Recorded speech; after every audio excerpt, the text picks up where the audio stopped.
देवेंद्र फडणवीस यांची नुकतीच नागपूर न्यायालयाने एका गुन्ह्यातून निर्दोष मुक्तता केली आहे. ही निर्दोष मुक्तता कशी झाली आणि एकंदरीतच हा गुन्हा का दाखल करण्यात आला होता, त्यामागचे राजकीय अर्थ काय होते, हे सगळं समजून घेण्यासाठी नमस्कार, मी सोमेश कोलगे पुन्हा एकदा तुमचं माझ्या यूट्यूबवर मनपूर्वक स्वागत करतो. मित्रांनो, देवेंद्र फडणवीस हे राज्याचे उपमुख्यमंत्री आहेत आणि भारतीय जनता पक्षाचे महाराष्ट्रातील सध्याचे सर्व शक्तिशाली नेते आहेत. तसंच यापूर्वी ते मुख्यमंत्री राहिलेले आहेत. त्यांनी 2014 साली निवडणूक शपथपत्रात 2 गुन्हे लपवले. त्यांच्यावर दाखल करण्यात आलेल्या 2 गुन्ह्यांची माहिती देवेंद्र फडणवीस यांनी दिली नाही आणि त्यामुळे त्यांच्या विरोधात एक आणखीन गुन्हा दाखल करण्यात आला की आपल्या विरोधात दाखल असलेल्या गुन्ह्यांची माहिती देवेंद्र फडणवीस यांनी लपवली. आणि याविषयीचा गुन्हा दाखल केल्यानंतर तो त्यावेळी नागपूर हायकोर्टाने रद्द केला होता. नंतर सुप्रीम कोर्टात ते प्रकरण गेलं आणि सुप्रीम कोर्टाने आदेश दिले 2019 ऑक्टोबरच्या दरम्यान की या प्रकरणी ट्रायल चालवा. हा गुन्हा तुम्हाला अशा प्रकारे फडणवीसांच्या विरोधात रद्द करता येणार नाही. तुम्ही ट्रायल चालवा आणि मग त्यानंतर निर्णय द्या की खरोखर फडणवीस दोषी आहेत की निर्दोष आहेत. मुळात हा गुन्हा दाखल झाला होता तो देवेंद्र फडणवीस यांच्या विरोधात दाखल करण्यात आलेल्या 2 गुन्ह्यांमुळे. हे 2 गुन्हे म्हणजे खरं तर प्रायव्हेट कंप्लेंट होत्या. आपल्याला सर्वांना माहिती आहे की आपल्या देशात गुन्हा दाखल होत असताना एकतर तो FIRच्या मार्फत होतो, म्हणजे पोलिसांनी स्वतः FIR लिहून घेतली एखाद्या विषयामध्ये तर गुन्हा दाखल होतो, किंवा मग त्याविषयी जर एखादी व्यक्ती थेट कोर्टात गेली आणि पोलिसांनी FIR लिहावा असे आदेश आणले तर पोलिसांकडून FIR लिहिला जातो, किंवा मग एखादी व्यक्ती थेट कोर्टात गेली आणि त्यांनी कोर्टात जाऊन जर एखादी खाजगी स्वरूपाची तक्रार दाखल केली आणि त्या खाजगी स्वरूपाच्या तक्रारीतून जर तो गुन्हा कोर्टामध्ये ट्रायल सारखा चालवला गेला तर गुन्हा दाखल केला गेला असं आपण म्हणतो. म्हणजेच काय तर जवळपास 3 प्रकारे साधारण आपल्या भारतामध्ये महाराष्ट्रात एखाद्या व्यक्तीविरोधात गुन्हे दाखल केले जाऊ शकतात. 2019 साली ज्यावेळी सुप्रीम कोर्टाने फडणवीसांविरोधातील गुन्हा रद्द करता येणार नाही, त्याविषयीची ट्रायल चालवा आणि निकाल द्या असे आदेश दिले, तेव्हा इतका गदारोळ माध्यमांमध्ये माजवण्यात आला होता. अनेक लोकांनी देवेंद्र फडणवीसांची ही कशी हार आहे, त्यांचा पराभव आहे असं वर्णन करायला सुरुवात केली होती.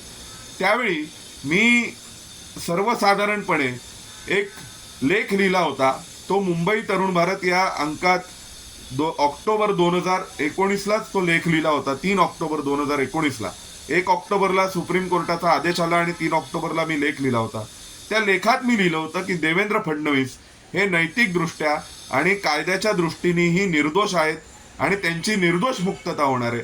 सध्या सुप्रीम कोर्टाने आपल्या आदेशात काहीही म्हटलेलं असलं तरी 2 दिवसांचा बातमीचा विषय सोडून त्यातून हाती काहीही लागणार नाही. त्या लेखाची लिंक मी डिस्क्रिप्शन बॉक्समध्ये टाकणार आहे, तुम्ही नक्की जाऊन तो लेख वाचा. त्याच वेळी मी साधारण 4 वर्षापूर्वी लिहिलं होतं की फडणवीस निर्दोष सुटणार आहेत आणि त्यामागे काही कारण आहेत. मूळ मुद्दा असा होता, जे आत्ता नागपूर न्यायालयाने आपल्या आदेशात म्हटलंय की फडणवीसांनी आपल्या विरोधात दाखल असलेल्या गुन्ह्यांची माहिती लपवली असा आरोप सतीश उके या वकिलांनी केला, जे सध्या ईडीच्या एका प्रकरणामध्ये गजाआड आहेत, तुरुंगात आहेत. त्यांनी एक आरोप केला आणि खाजगी तक्रार दाखल केली कोर्टामध्ये की फडणवीसांनी या 2 प्रकारचे जे गुन्हे त्यांच्या विरोधात दाखल होते ते लपवले. त्यातील एक गुन्हा हा कुठल्या तरी एका वकिलानेच फडणवीसांच्या विरोधात डिफेमेशनचा म्हणजे अब्रू नुकसानीचा कोर्टात दाखल केलेला होता.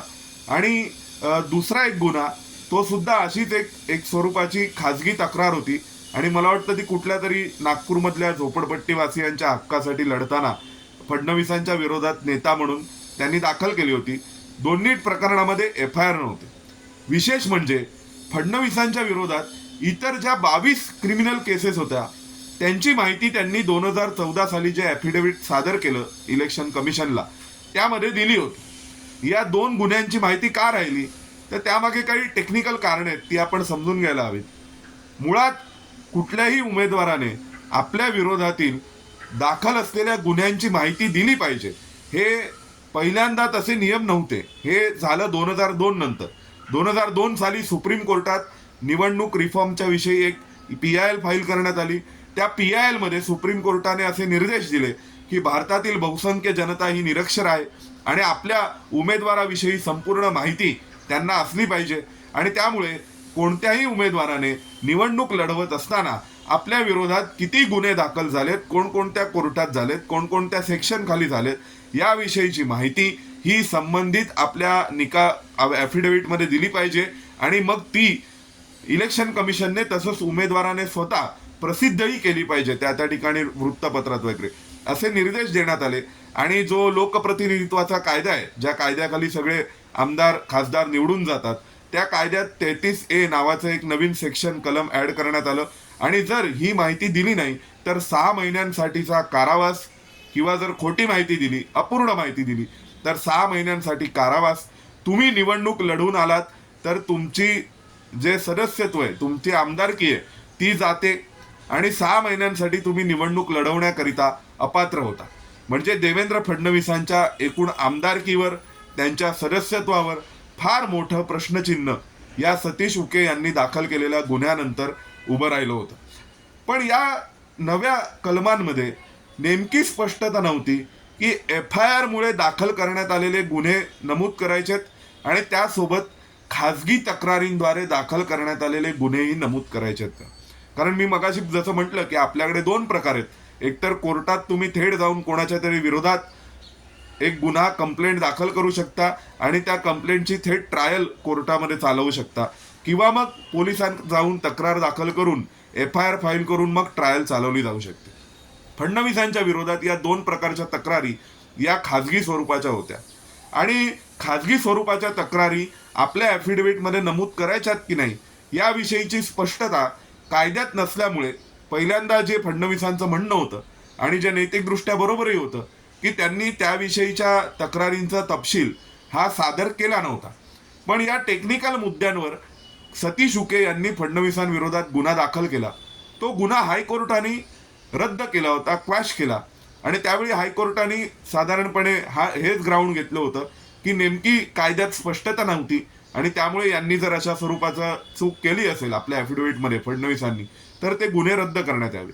सतीश उके हे सुप्रीम कोर्टात गेले आणि 2019 ऑक्टोबरमध्ये सुप्रीम कोर्टाने आदेश दिले की नाही, कायद्यात म्हटलेले की आपल्या विरोधातील क्रिमिनल केसेस, याचा अर्थ त्या अदखलपात्र क्रिमिनल केसेस असोत, त्या डिफेमेशनच्या असोत, त्या FIRच्या असोत किंवा त्या खाजगी स्वरूपाच्या तक्रारींच्या असोत, सगळ्या क्रिमिनल केसेसची माहिती ही संबंधित उमेदवाराने दिलीच पाहिजे आणि त्यामुळे देवेंद्र फडणवीस यांच्या विरोधातील गुन्हा अशा प्रकारे रद्द करता येणार नाही. त्या विरोधात ट्रायल चालवा. भरपूर गोंधळ झाला, प्रचंड गोंधळ. फडणवीसांना दणका हा जो एक आवडीचा शब्द आहे आपल्याकडे तो वारंवार वापरण्यात आला आणि मग मात्र हे प्रकरण ट्रायलसाठी आलं. मी त्याच वेळी लिहिलं होतं की फडणवीस निर्दोष सुटणार आहेत आणि आज 4 वर्षांनी देवेंद्र फडणवीस हे त्या संबंधित प्रकरणातून निर्दोष सुटलेले आहेत आणि त्यांची निर्दोष मुक्तता करताना कोर्टाने असं म्हटलंय की आम्हाला यामध्ये कोणत्याही स्वरूपाचे क्रिमिनल इंटेन्शन्स दिसले नाहीत. म्हणजे जाणीवपूर्वक हेतुपुरस्सर माहिती लपवली असे इंटेन्शन दिसले नाहीत. फडणवीसांनी जो डिफेन्स घेतला होता ते म्हणाले मी प्रदेशाध्यक्ष होतो त्यावेळी मी 288 मतदारसंघांचा आढावा घेत होतो, त्यामुळे मला वेळ नव्हता व्यवस्थित पाहण्यासाठी आणि माझ्या ज्या वकिलाने शपथपत्र दाखल केलं त्यांच्याकडून ही एक चूक झाली आणि 2 गुन्हे लिहायचे राहून गेले. पण मी इतर 22 क्रिमिनल केसेसचा तपशील हा माझ्या ॲफिडेव्हिटमध्ये दिलाय आणि मी कोणत्याही हेतुपुरस्सर जाणीवपूर्वक ही माहिती लपवली नाही. ही एक चूक होती, पण तरी सुद्धा ही चूक फडणवीसांचं संपूर्ण राजकीय भवितव्य आणि करिअर धोक्यात आणू शकणारी होती आणि इतकी या चुकीची ग्रॅव्हिटी होती. पण तरी सुद्धा फडणवीसांच्या या डिफेन्सला कोर्टाने मान्यता दिली आणि कोर्टाने फडणवीसांच्या विरोधातील गुन्हे रद्द केलेले आहेत आणि तेच मी माझ्या लेखामध्ये म्हटलं होतं की फडणवीसांनी जाणीवपूर्वक माहिती लपवली हे सिद्ध करावं लागेल. जी व्यक्ती आपल्या विरोधातील 22 इतर गुन्ह्यांची माहिती देते ती केवळ 2 गुन्हे लपवतं. बरं, ते 2 गुन्हे म्हणजे असे कुठले तरी गंभीर स्वरूपाचेही गुन्हे नाहीयेत की कुठे पाकिटमारी केली, दरोडा टाकला किंवा काय कुठल्या महिलेसोबत छेडछाड केली. तर दोन्ही गुन्हे हे एकतर डिफेमेशनचा आहे, दुसरा तर कुठल्या तरी एका झोपडपट्टी वासियांच्या हक्कासाठीच लढताना दाखल झालेला गुन्हा आहे. त्यामुळे या गुन्ह्यांची माहिती एखाद्या उमेदवाराने हेतुपुरस्सर लपवली होती हे सिद्ध करणं जवळपास अशक्य आहे. पण तरी सुद्धा एक मोठा प्रश्न आहे की फडणवीसांच्या विरोधातले हे गुन्हे रद्द करण्यात आले असले तरी सुद्धा या विरोधात लवकरात लवकर हायकोर्टात आणि सुप्रीम कोर्टात अपील होऊन, म्हणजे डिस्ट्रिक्ट सुप्रीम हायकोर्ट आणि सुप्रीम कोर्टात अपील होऊन ते अपीलही फेटाळलं गेलं पाहिजे. त्यानंतर ही केस पूर्णपणे व्यवस्थित बंद होईल. अन्यथा पुन्हा त्यांनी जे कोणी कंप्लेनंट होते ते वरच्या कोर्टांमध्ये गेले आणि वरच्या कोर्टांनी काही विपरीत निर्णय दिले तर परत काही वेगळे निकाल लागू शकतात, पुन्हा ट्रायल चालवल्या जाऊ शकतात. पण सध्याची परिस्थिती पाहता आणि एकूण कायद्याचा आणि नैतिकतेचा विचार करता देवेंद्र फडणवीसांची निर्दोष मुक्तता झालेली आहे आणि ही निर्दोष मुक्तता म्हणजे फडणवीसांना फार मोठा दिलासा आहे. खरं तर त्यांच्याकडून काय फार मोठा गुन्हा घडला नव्हता किंवा फार मोठी चूकही झाली नव्हती, पण छोट्या छोट्या चुका देखील राजकारण्यांच्या संपूर्ण करिअरला उद्ध्वस्त करू शकतात हे आपण इतिहासात अनेकदा पाहिलेलं आहे. आणि देवेंद्र फडणवीसांवर दाखल झालेला हा खटला, या खटल्यातून जर त्यांची निर्दोष मुक्तता झाली नसती तर त्यांच्या राजकीय करिअरवर टांगती तलवार होती. आता 80% 90% लढाई फडणवीसांनी जिंकलेली आहे, एक 5-10% थोडीफार उरली आहे, त्याविषयी हे काहीतरी निर्णय होईल. पण मलाही जो प्रश्न पडला होता त्यावेळेस आणि आत्ताही पडतो की फडणवीसांसारख्या इतक्या विद्वान आणि हुशार व्यक्तीचं ॲफिडेव्हिट फाईल करणाऱ्या मूर्खांनी अशी चूक कशी काय केली की त्यांनी 2 गुन्ह्यांची माहिती लपवली किंवा दिली नाही. लपवली म्हणणं चुकीचं आहे, इंटेन्शनली झालंच नव्हतं, पण दिली नाही. आणि इतर 22 क्रिमिनल केसेसची माहिती देत आहे पण या 2 केसेसची का राहिली. आणि मग त्यामुळे हा सगळा उपद्रव झाला, इतकी बदनामी झाली. आणि ही खंत आहे फडणवीसांच्या बाबतीत की ते स्वतः इतके विद्वान आहेत, फडणवीस इतके मुरब्बी राजकारणी आहेत, इतके हुशार आहेत, अकॅडमिकली टेक्निकली त्यांना सर्व गोष्टी माहिती असतात, पण त्यांच्या आजूबाजूला असणारे आणि त्यांच्या अनेक महत्वाच्या भूमिकांमध्ये निर्णय प्रक्रियेत असणारे लोक हे इतक्या अक्षम्य आणि इतक्या छोट्या चुका कशा काय करतात. आणि इतक्या बारीक सारीक चुकांच्या जे परिणाम आहेत, जी ग्रॅव्हिटी आहे, त्याचे जे गंभीर परिणाम भविष्यात होऊ शकतात, याचे राजकीय परिणाम काय होतील, याच्या बातम्या कशा होतील, याचे सामाजिक परिणाम काय होतील, याविषयीचा विचार किंवा याविषयीचा दृष्टिकोन फडणवीसांच्या आजूबाजूला असणाऱ्या व्यक्तींकडे, लोकांकडे नाहीये का, हा प्रश्न पुन्हा एकदा निर्माण झालाय. कारण अशी एक चूक अत्यंत छोटी पण तितकीच गंभीर आणि मोठी चूक इतक्या मोठ्या नेत्याकडून होणं, आणि ते देखील 2014 साली, ज्यावेळी फडणवीस हे पोटेन्शियल चीफ मिनिस्टर, मुख्यमंत्री पदाचे उमेदवार होते. खरोखरच हे देवाचे आभार आहेत आणि फडणवीसांची पुण्याई आहे. नाहीतर या एका प्रकरणातून फडणवीसांचं संपूर्ण राजकीय करिअर उद्ध्वस्त होऊ शकलं असतं. जर कोणी तसं करायचं ठरवलं असतं तर त्यांनी केलं असतं. आणि खरं तर यात फडणवीस कुठेच दोषी नव्हते, त्यांच्या आजूबाजूचे लोक ही कुठे थेट दोषी नव्हते. एक छोटीशी चुकून झालेली चूक, आणि त्या चुकीपोटी त्यांना इतक्या गंभीर परिणामांना सामोरं जावं लागलं असतं. आणि म्हणून मी त्याही वेळी मला 19 साली ही लेख लिहित असताना वारंवार प्रश्न पडत होता की अशी एवढी बारीक चूक कशी काय होते आणि इतक्या मोठ्या व्यक्तीकडून अशी चूक का होते.